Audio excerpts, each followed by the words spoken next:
All right. The learner, ready for a new deep dive. I think you'll find this one particularly fascinating given your, philosophical leanings.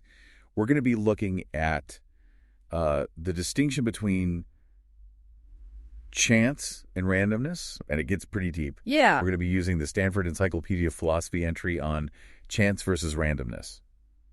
I mean, that's a pretty authoritative source. Right. Definitely a great resource for this kind of deep dive. Yeah. So we're basically going to be trying to answer the question, what are chance and randomness, and how do they relate?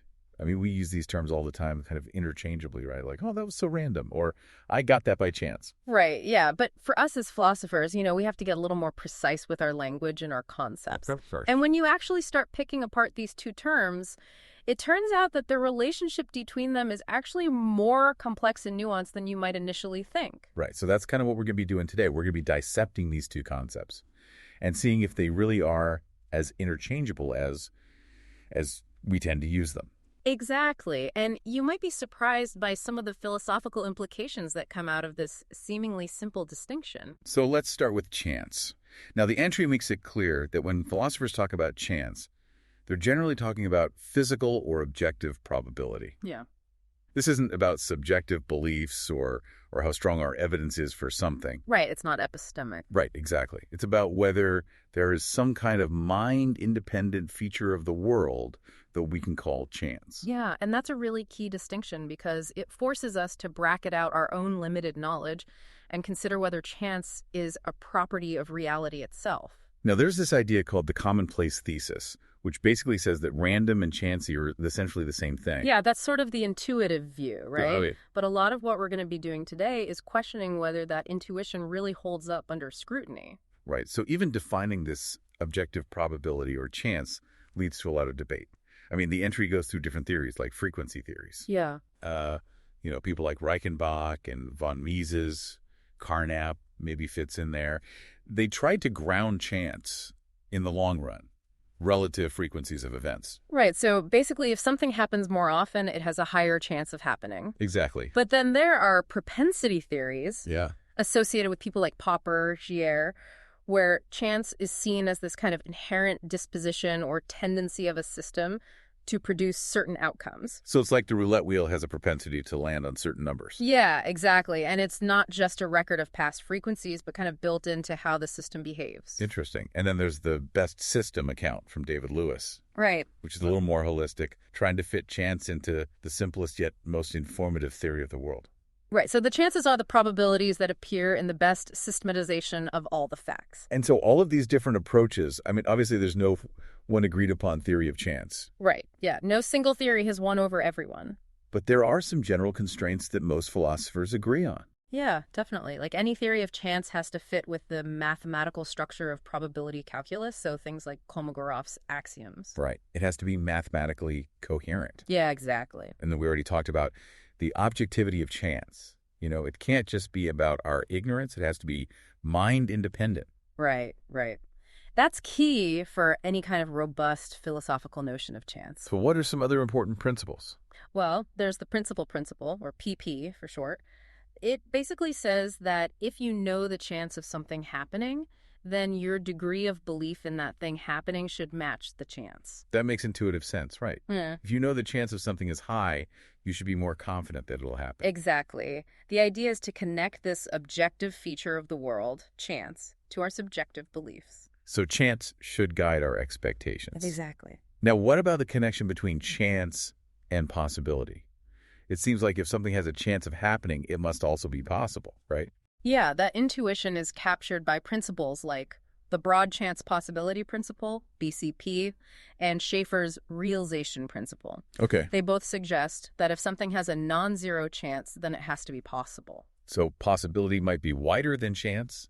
Something can be possible but have no chance of happening. Exactly. But if it has a chance, it's got to be possible. All right.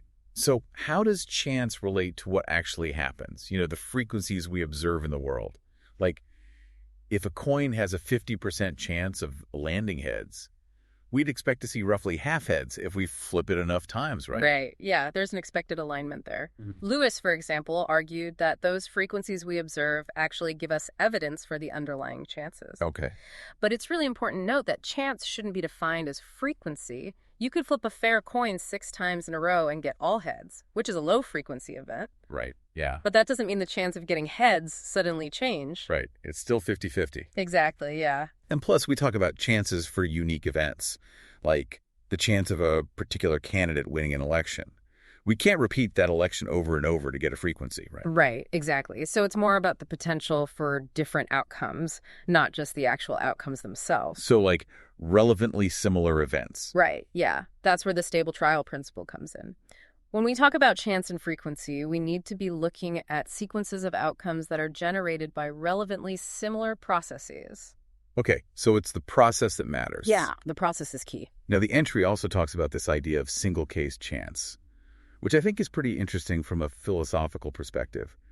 It seems weird to talk about probability for something that only happens once, right? Yeah, I mean, that was a big point of contention historically. People like von Mises, they were skeptical about single-case chances because they thought probability inherently required these collectives or repeatable events. Okay. But the dominant view now is that single-case chances are not only coherent, they're actually essential to how we think about chance. Why is that?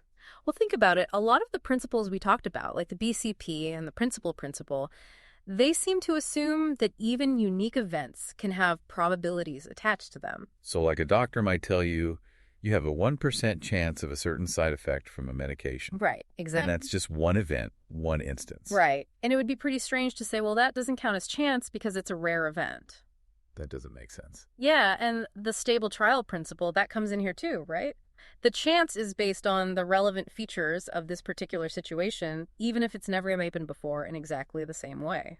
So the takeaway here is that chance is a property of the process, not just about the collection of outcomes. Exactly. You can get the same outcome from a chancy process or a deterministic one. Right. So like a coin landing heads could be because of a fair toss or because someone just placed it heads up. Yeah, and the difference there is whether chance was involved in producing the outcome. And that leads us to a pretty big question. Where do we actually see chance in the physical world? I mean, obviously quantum mechanics comes to mind, right? Yeah, absolutely. A lot of interpretations of quantum mechanics say that some measurements just don't have predetermined outcomes. Okay. Like if you measure the spin of an electron, yeah, you get probabilistic results. And these aren't just because we're missing some information, right? Right. Bell's theorem basically rules out the idea that there are hidden variables that would make it deterministic. Okay. So it really seems like quantum mechanics is pointing to some fundamental role for chance at the most basic level of reality. That's pretty wild if you think about it. Yeah, it's a huge philosophical implication. But the interpretation of quantum mechanics is still being debated, right? Yeah. Like the whole idea of wave function collapse. Oh, absolutely, yeah. There are other interpretations, like the many worlds interpretation, which says that everything is actually deterministic, but the universe keeps branching into different possibilities. Whoa. And our experience of chance is just because we're only aware of one of those branches. So even in quantum mechanics, the role of chance is still not completely settled. Right. But it definitely provides some strong candidates for chance functions in the world. And what about classical physics? Isn't that supposed to be deterministic? Yeah, traditionally, the view has been that classical mechanics, the physics of everyday objects, is governed by deterministic laws, where the initial state of the system completely determines what happens next. Right. So there wouldn't be any room for basic probabilities or chance in that picture. But I have a feeling that might not be the whole story. You'd be right. There are some interesting philosophical challenges to that deterministic view of classical physics that we'll get to a little later. All right, so we've got a basic grasp on chance now.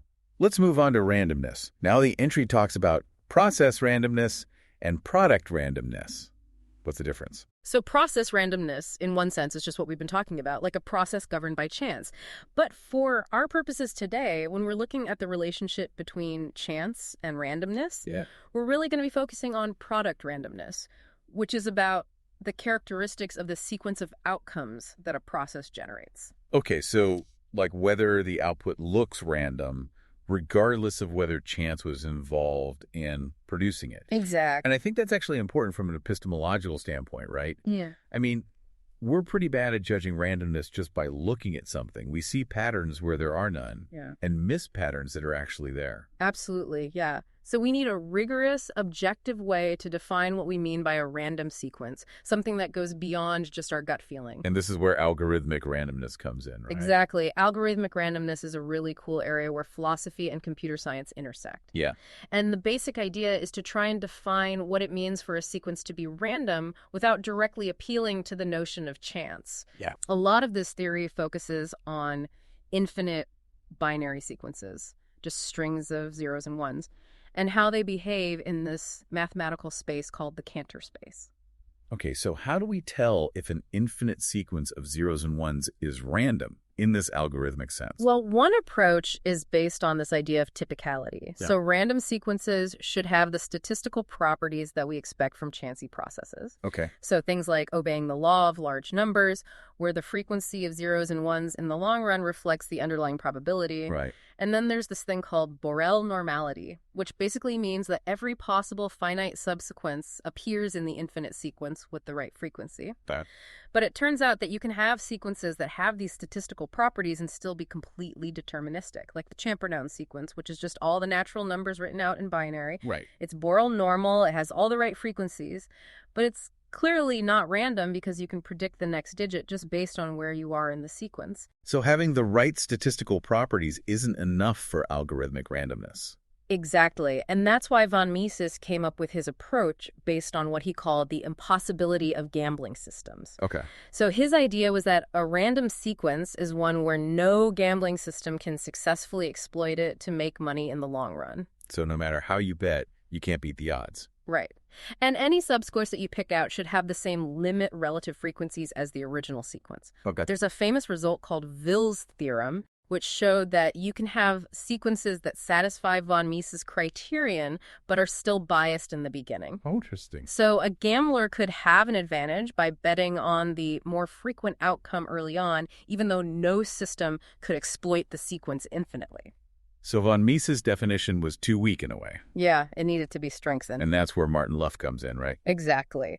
So Martin Luff came up with this more sophisticated definition of randomness based on something called effective measure theory. Basically, a sequence is Martin Luff random if it doesn't belong to any set of sequences that can be defined in a certain way and has probability 0.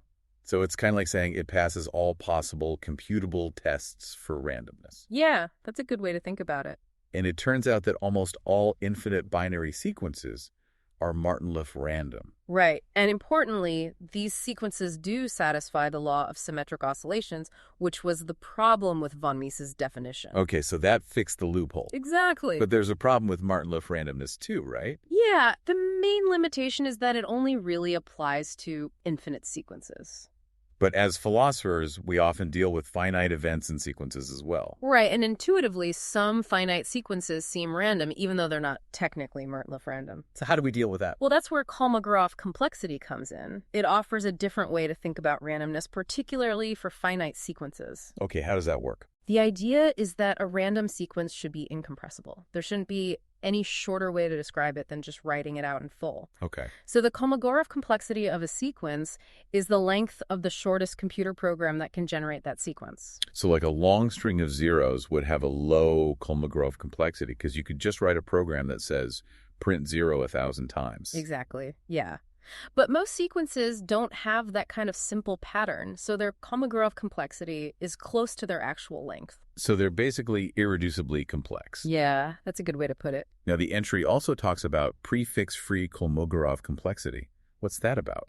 That's a slightly more technical refinement of Kolmogorov complexity, but it has important mathematical properties. Okay. It basically ensures that no valid program is a prefix of another valid program. Okay. And what's really cool is that there's this theorem, Schnorr's theorem, that shows that Martin Luff randomness and prefix-free Kolmogorov randomness are actually equivalent. So a sequence is Martin Luff random if and only if it's prefix-free Kolmogorov random. Exactly. And that's pretty remarkable because these are two completely different approaches to defining randomness, but they end up converging on the same concept. It's like they're both pointing to the same underlying feature of randomness. Right, yeah.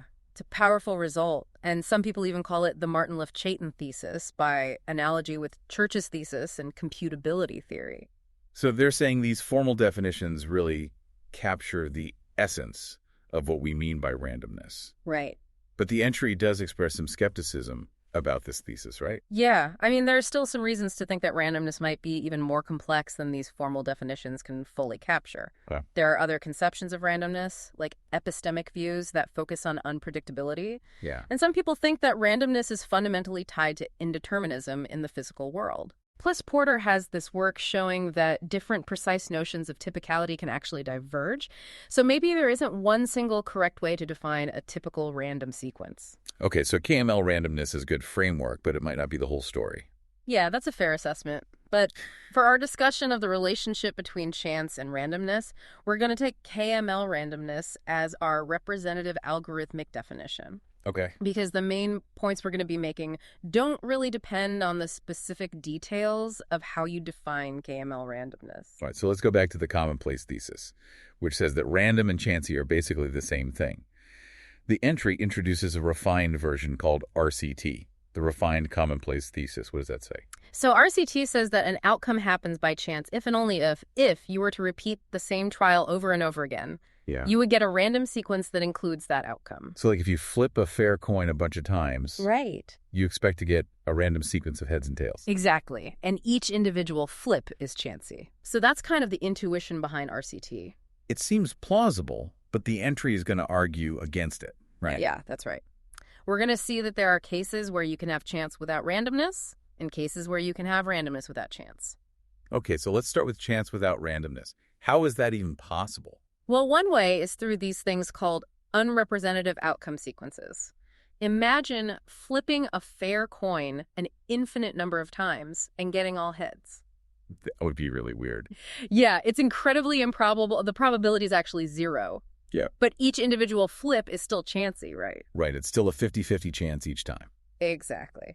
But the resulting sequence is not random at all. It's just all heads, which is completely predictable. So even a fair coin can produce a non-random sequence. Yeah, in principle, it's possible. And this is a problem for views of chance that take single-case probabilities as basic, right? Right, because they have to say that this infinite sequence of heads is possible, even though it's infinitely improbable. It doesn't seem very likely, though. Yeah, and even if we look at a finite sequence, like 1,000 coin flips, you could get a sequence with, say, over 700 heads, which is unlikely but still has a positive probability. Right. But that sequence would probably be compressible, meaning it's not algorithmically random. So we've got chance, but not randomness. Exactly. The entry also mentions this thing called the reference class problem. What's that about? So that's basically the problem of figuring out what the right reference class is for assigning a probability to an event. Okay. So you could have an event with a single case chance, like a coin toss landing heads. Yeah. But you could put that event into different reference classes, some of which might generate non-random sequences. So like you could put it in the class of all coin tosses. Right. Or in the class of all coin tosses that land heads. Exactly. And the second class is obviously going to generate a non-random sequence, even though the individual coin toss was chancy. Okay, so the way you categorize the event affects whether the sequence looks random. Yeah, and there's no clear way to always pick the right reference class. What about biased processes? Can those lead to chance without randomness? Yeah, that's a really interesting case. If you have a biased coin that lands heads 70% of the time, then the resulting sequence is going to have way more heads than tails, which means it's not going to be random according to the standard definition. Right. It'll be compressible, it won't be Borel normal, but each individual toss is still governed by chance. So you can define randomness relative to the bias, right? Yeah, you can, but that kind of defeats the purpose of trying to connect chance and randomness in a deep way. Because then you're just saying that any sequence is random relative to some bias. Right. It becomes trivial. And plus it requires you to know the bias in advance, Mm-hmm. which you might not always have. Exactly. Another potential issue is dependence between trials, right? Yeah, like imagine drawing balls from an urn without replacement. Okay. Each draw is chancy, but the outcome of one draw affects the probabilities of the next draw. Right. So that introduces patterns into the sequence, making it non-random, Cool. even though each individual draw was chancy. And finally, there's the case of pseudorandom sequences. Yeah, these are sequences that are generated by algorithms, so they're deterministic. Okay. But they're designed to pass statistical tests for randomness, so they look random, even though they're not really. So it's like a computer program that spits out a sequence of numbers that looks random, but is actually based on a formula. Exactly. And that formula is the algorithm. And if you use a chancy process to pick the seed for the algorithm, right, then you've got a chancy origin, but a non-random sequence. Exactly. And this is kind of a problem for the epistemic role of RCT, because we might think we're seeing evidence for chance when we're actually just seeing a cleverly designed algorithm. So we've seen a lot of ways that you can have chance without randomness. Now, what about the other way around? Randomness without chance. Okay, so one interesting case here is with short sequences. All short sequences are technically Kolmogorov random because the shortest program to generate them is often just the sequence itself. Okay. But it seems weird to say that every outcome in a short sequence happened by chance, right? Like the Big Bang or the exact time and place of someone's birth. Yeah, those don't feel very chancy. Right. So maybe RCT only applies to repeatable trials. You could say that, but then how do you deal with single-case chancy events that aren't repeatable? Right. That brings us back to the problem we talked about earlier. Exactly. It's a tricky issue. Another interesting area is chaotic dynamics. How can you get randomness from a deterministic system? So in chaotic systems, like the Baker's transformation, the rules governing the system are completely deterministic. Okay. There's no chance involved in how the system evolves from one state to the next. Yeah. But if you look at the sequence of states that the system goes through, it can look random. Even though it's not. Right. And that's because chaotic systems are incredibly sensitive to initial conditions. The tiny differences in the starting point get amplified over time. Exactly. So even though the underlying rules are deterministic, the long-term behavior can be unpredictable and appear random. That's pretty mind-bending. Yeah, it is. And it raises questions about whether chance is really necessary for randomness. Right. And of course, there's the debate about whether chaotic systems could have chancy initial conditions, which would introduce an element of chance into the system. But even without that, you can still get randomness from determinism. It seems that way, yeah. You also mentioned classical indeterminism as a source of randomness without chance. Right. And this is kind of surprising because we tend to think of classical physics as being deterministic. Right. But there are cases like Norton's dome where a ball can spontaneously start rolling in any direction without any cause. Okay. And there's no way to assign probabilities to the different directions, so it's indeterministic, but not chancy. And how does that lead to randomness? Well, if you have a system that behaves like that, where the outcome at each step is indeterministic but not governed by chance, then the sequence of outcomes could be random because there's no way to predict it and there's no underlying probability distribution. So possibility doesn't equal chance. Exactly. You can have multiple possible futures without any chances attached to them. And finally, there's the example of drawing balls from an urn without replacement again. We already saw how that could lead to chance without randomness. Mm-hmm. How does it also show randomness without chance? So if you think about the very last draw from the urn, when all the other balls have been removed, the outcome is certain. Right. There's only one ball left. Exactly. So there's no chance involved in that last draw. Okay. But if the sequence of draws leading up to that last one was random, then the last draw is still part of a random sequence, even though it wasn't chancy itself. So being part of a random sequence doesn't mean every event in the sequence was chancy. Exactly. All right. So we've seen a lot of challenges to the refined commonplace thesis. Have philosophers tried to come up with alternative ways of understanding the connection between chance and randomness? Yeah, there have been a few different approaches. One is to just build randomness into the definition of chance. So like von Mises and the frequency theorists, they basically said that chance requires the existence of these robust frequencies in a random sequence. Right. But as we've seen, there are problems with frequentism as a general theory of chance. And what about human accounts like Lewis's best system view? So Humean views try to fit chance into the simplest and most informative description of the world. Right. And if the world contains a random sequence, then the best system might assign probabilities that make that sequence likely. So that's a way to get chance from randomness? Yeah, but it's harder to go the other way, from chance to randomness. How come? Because even if you have chances in the world, they might not manifest in a random sequence. Right, like those unrepresentative outcomes we talked about. Exactly. And plus, it's hard to fit single-case chances into best systems accounts. Yeah, those are tricky to deal with. The other alternative you mentioned was process randomness, which is linked to epistemic theories. Right, so these views say that a random process is basically one that's unpredictable. Okay. And it's true that if you have a predictable process, the outcome sequence is probably not going to be random. But unpredictability isn't enough for randomness, right? Yeah, exactly. Okay. Chaotic systems can be unpredictable, but they're still deterministic in a way. And there are also problems with trying to define chance in terms of rational predictability. Right, especially if you want to allow for randomness without chance. So none of these alternatives really solve the problem. Not completely, no. Okay, so finally, the entry looks at the connection between chance, randomness, and determinism.